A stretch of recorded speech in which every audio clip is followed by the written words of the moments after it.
Hey, it's April from the Noble Garden. Today is June the 23rd, 2023. This will be my 8th garden tour. In case this is the first time you have seen one of my tours, we live in the western Piedmont area of North Carolina, Zone 7B. It's normally really hot during this time period for us, but this season's been a little different, and we just got done with a week of rain and cooler weather. So it is soaking wet out here. The weeds are grown, the plants have grown. So let's see what we can get ourselves into out here. We'll start off with the watermelon patch. If you've been watching my videos, you would know that these two beds right here, this had onions, that had garlic. They have been harvested and weeded, although there's more weeds popping up. And we did put seeds in. We're just waiting for them to germinate. This is the watermelon plant that actually seeded itself. It is a volunteer watermelon plant that we left in. It's going to give us a head start here. We're super excited about that. It does have a few babies on it that I'm waiting out to see if they got pollinated or not. And then this patch of watermelon seeds look like this end has germinated. I'm only going to have 2 plants per bed. I put extra seeds in for germination purposes. This bed is not germinated yet. This bed's germinated very well. And then this right here was actually transplants that, looking at, have not grown at all yet. And then here's some more germination over here. The next few aisles that we go down are my first beds that I grew. So you're going to see a little bit of the spring stuff still in it. But you're also going to see some newer stuff in it and lots of weeds. It's very weedy right here. We've got a lot of work to do this coming week when the rain stops. Since the last time you saw this, guys, we finally got this arch up for our cucumber plant, which makes me excited because look how big this cucumber plant has gotten. I have had a lot of trouble getting cucumbers to grow in the garden too because of soil issues, and I am so happy to see this guy. It actually has a cucumber growing. These are some red cabbages that are left over. I'm going to look at them today and hopefully they will come out. And then catnip that's gone to flower, but it's still useful. You just got to cut off the flowers. Down this aisle, other than the weeds, you have basil, zinnia. This was zinnia that I actually transplanted that looked like crap that's come back and looks beautiful. Beside it, you're going to see some cucumber plants. Behind is okra. So right here's cucumbers and okra. Look how big this cucumber's got. It's going to need its trellis as well. Volunteer tomato plant. Volunteer zinnia plant. Ooh, that zinnia is gorgeous. These cauliflowers are left over, going to be cut today for the market tomorrow. And then in this bed right here, you're going to start seeing it's intercropped with zucchini and squash. But they're doing good. Another basil plant and okra in the back. That's oregano and my kale that's still, because it's cool, it is surviving. This, I'm pretty sure, is squash. Oregano. You're going to see some cabbages. This bed has not been replanted. What I'm doing is succession growing, trying to make sure that I'm going to have plenty of squash and zucchini to last us for a few months because it is a very popular item at the farmer's market. So I've noticed watching other people sell it. I have not been able to sell it yet. But so this bed will be filled up with that as well. We just got to get going. So this bed has remainder carrots, which I'm probably going to pull today, along with some squash and actually some lettuce that has grown from its, when I cut the bottom off, I didn't take out the roots, so now lettuce is growing in its place. This bed needs to finish being picked out.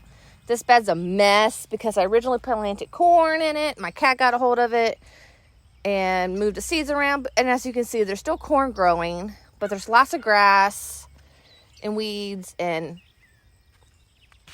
bolting lettuce. There's a random tomato plant. Yeah, I've got some work to do out here, guys. This bed right here, along with its weeds, are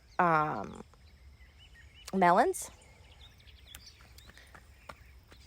zucchini that is growing. They need their trellis system soon too. A random cucumber plant. My other side of kale that I started, that looks good.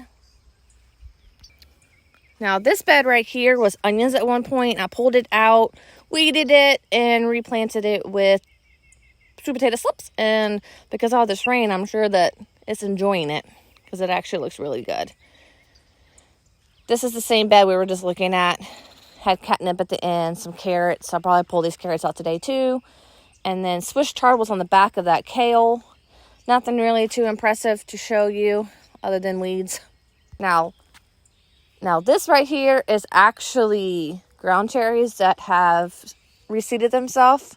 I did not plant them. I seem to have that going on a lot because actually I see another one here.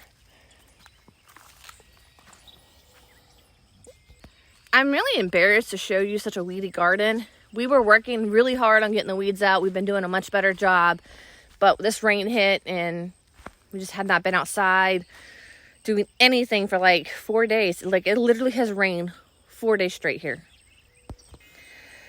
This bed right here has more lettuces that need to come out. That kohlrabi is not doing anything. It needs to come out. It's actually hindering the corn. So it's got to come out. More broccoli that is done for. The broccoli needs to come out. This whole bed needs to come out other than the corn. Our plan is to actually fill the whole 40-foot bed with corn. Guys, we are swimming with cabbage. It is everywhere. We have so many cabbage heads. You're probably wondering, is that a problem or is that not a problem? It is a problem because it has not moved the way I wanted it to in the farmer's market. And I'm really the only person in my family that uses cabbage. I give some away to family and friends, but we still have way too much. I'm actually going to put it on sale at the market tomorrow and see if it will sell better, like being the item of the week on sale.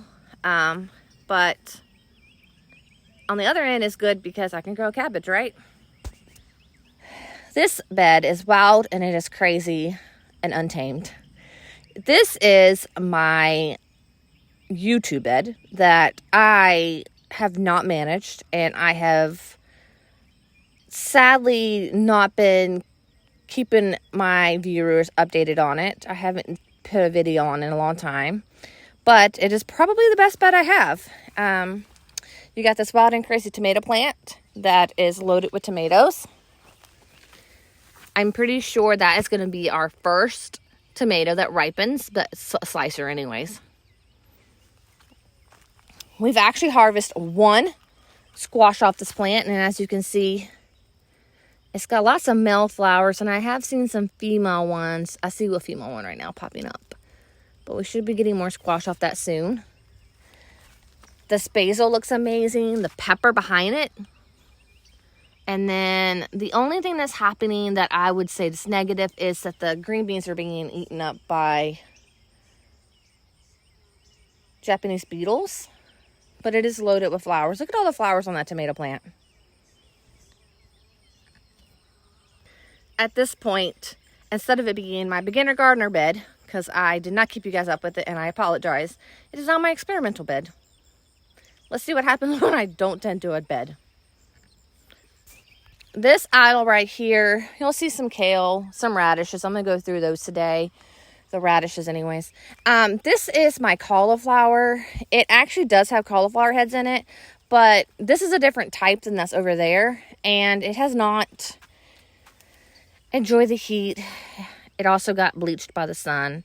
I'm going to take it out and try it for myself. Usually it's still fine to eat. It's just ugly.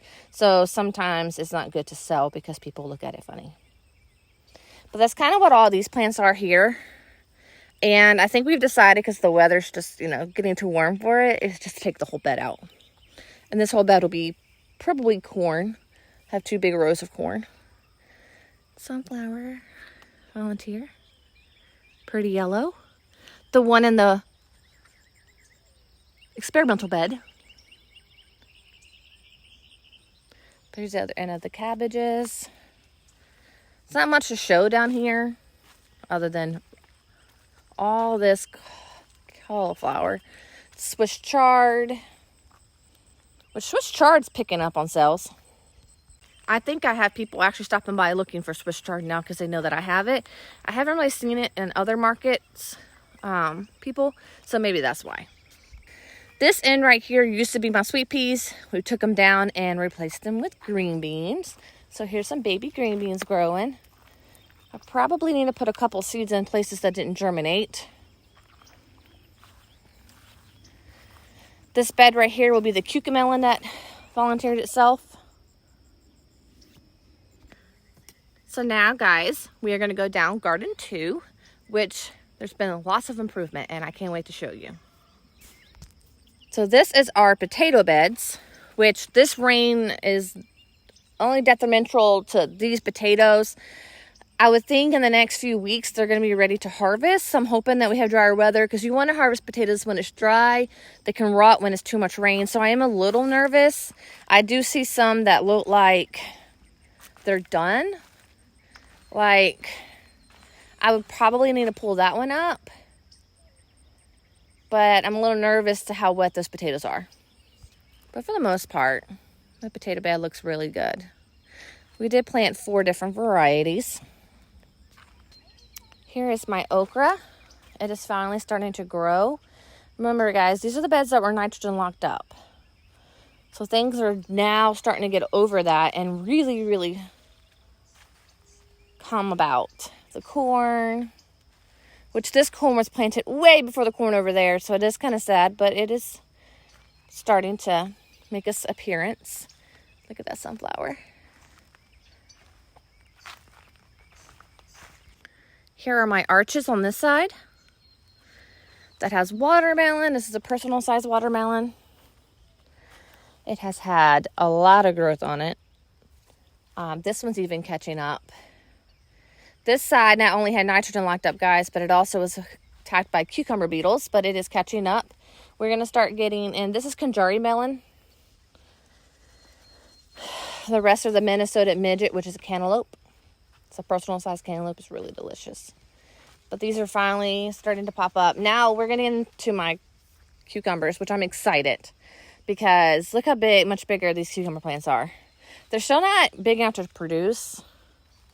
They're starting to get taller and we're starting to get flowers on them. So I am very, very excited. Like, look at this guy. He's even got a cucumber female. So there's a possibility we're about to get cucumbers there. I'm going to show you guys my biggest cucumber plant. And you're going to see there's actually a cucumber beetle in it, which I need to get off. They eat the flowers and they spread disease. But this one's gotten quite big. And then my noodle beans that are doing really good. We should start seeing flowers in noodle beans soon. This is starting to look like my wall of green beans. I always have a wall of green beans every year and it's starting to take this shape on. This basil plant's gotten bigger. All right, so the green beans are starting to put flowers on. They're starting to put green bean babies on. I hope you guys can see that green bean baby. So I should be harvesting green beans soon, guys. Now this plant is the squash. And I actually do have a few that are going to actually possibly pull it through. Gotta stop and look at the beautiful nutrition.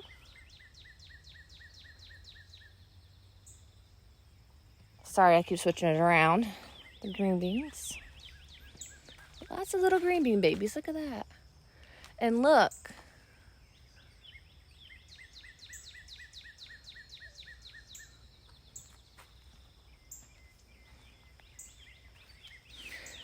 Like I said, sorry for moving it again.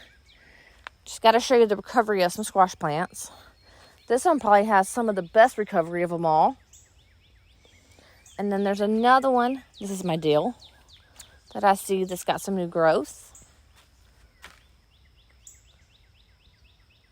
The sunflower. And then I wanted to show you guys some of my purple green beans, which when you cook them, they just cook green. So they don't really, well, each green bean has its own taste.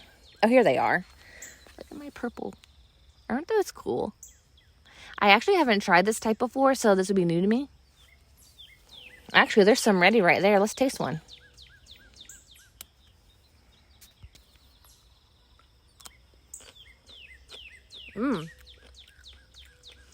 I like how skinny they are. Very rich. Very fresh. Aren't those beautiful? Pretty tasty. So my peppers have lost a lot of leaves. They're struggling with this soil as well. But they're only too bad. They're getting a little bit taller. They're getting more green leaves on top is what I noticed. See how pretty bushy green is starting to get on the tops? We have a few peppers growing. Last week I actually got to try banana pepper. And it was pretty tasty. This is my cherry tomato aisle. It is starting to get very loaded with tomatoes. My mouth waters even talking about baby tomatoes. I did come and prune and tie them up before the rainstorms. I can only imagine the growth I'm going to have to take care of next week. Look at these guys. There is a bunch. Now is the time for me to start watching for them to ripen up and blush. Look at this. I'm pretty sure the rain was actually too much for them. So what I'm going to want to do is not really water them anytime soon.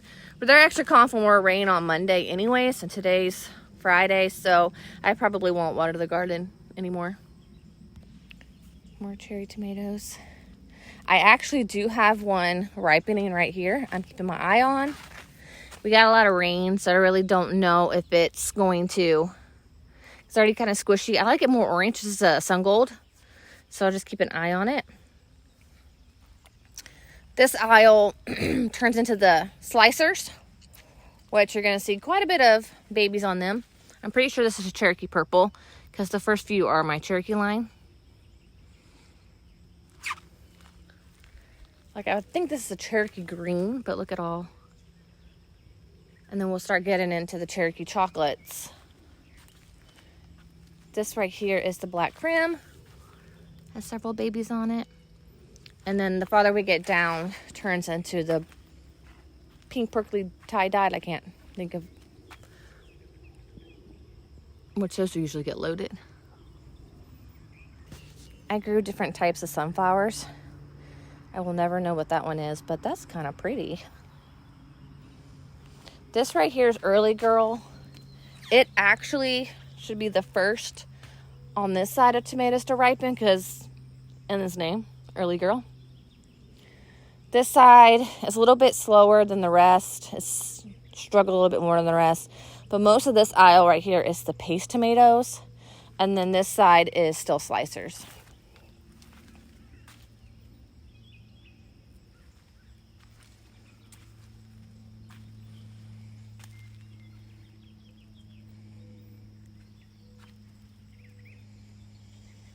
Like the San Rosé, you can always count on it to be loaded.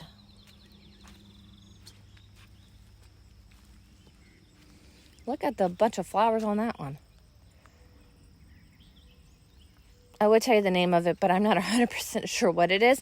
I'm thinking it's Kellogg or